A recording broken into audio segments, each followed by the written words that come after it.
My name's Christopher de Beleg. I'm a historian and analyst. I was a journalist for many years for The Economist and other publications, and I've worked in Iran for on and off since 1999. In the words of one potential investor, after Iran there is only Mars and the Moon. Everywhere else has been explored, almost, and Iran really is one of the last frontier or emerging markets to attract the attention of foreign investors. I say frontier, but in fact it's an emerging or even emerged market, because when business people go to Iran, they discover a market which is much more developed and a population which is much more receptive to investment than the one that they had expected. So it has that double advantage of being in some ways undiscovered and with a huge potential to receive investment and receive services and other goods, but at the same time being much more developed as a market than most people believe. Iran is looking for investment in many of its industries, from natural resources, for example mining, but also to finished goods related to the oil industry, so that could be petrochemicals, also mechanical engineering, infrastructure projects, and then all the way down to the basics of the retail industry, parts of which are undeveloped in Iran. Iran it shouldn't really be looked at as a country of 78 million people. It should be looked at as the hub of a market of 300 million people, because if you look at its geography, it's so advantageously placed. You can go east, west and north from Iran, as well as going south through the Persian Gulf. So the possibilities in Iran are almost endless. The important thing is to find a dependable local partner. It's difficult to go in without a local partner, and for that you need good advice. You then need to work out how you're going to deal with the money side of things, because there are still obstacles when it comes to getting money in and out, because parts of the world banking system are still resistant to doing business with Iran. So you need to work out your money situation. You need to find out and be sure that the people you're doing business with have no connection with a sanctioned entity. So all of that requires a lot of due diligence and a lot of work in advance. But once you've done all that, then you will find that most of the markets are relatively uninhabited, and that they can be that there's a big market share that has been untapped and that could in fact be yours.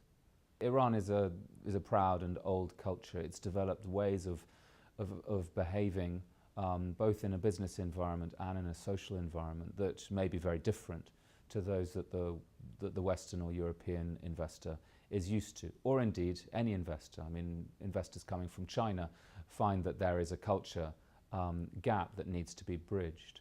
So you need to go in with an inquisitiveness and a curiosity about the country. It's important to like the country that you're doing business in, and then to enjoy learning more about it, which will in turn make you a much better business person.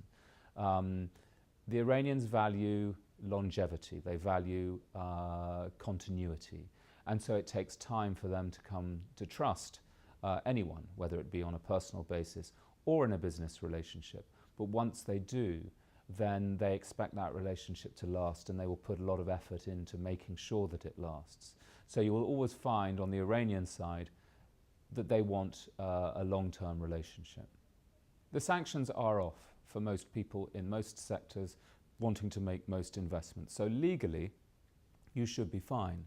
You have to make sure that you're fine. You have to use a good set of lawyers, and there are now international legal practices that are setting up in Tehran that can help with the small print and that can help on matters of contract arbitration and that sort of thing. But the main thing is to recognize that sanctions are legally off. So sanctions shouldn't in fact be a problem. Where you may come into some difficulties is in your repatriation of funds, or indeed getting funds to Iran, and using the right kind of bank. The kind of bank that is going to be available is one that is probably medium tier, not an enormous bank, and also one that deals not in dollars but in euros, and one that is European rather than American. I think I would advise a continuation of the policy of dialogue that was developing very promisingly before the election of President Trump. I think that was the model. It was a model of mutual respect. It was wary. It wasn't absurdly naive on either side. But there was a strong sense that the world and Iran had a lot of common interests, had a lot of common areas in which they could have discussions. And the basis for that was good old-fashioned, quiet diplomacy. It wasn't standing on a pulpit and shouting. It was quiet diplomacy. The Iranians responded to that and they engaged in it, and as a result, an enormous amount of progress was made in the final 2 years of the Obama administration.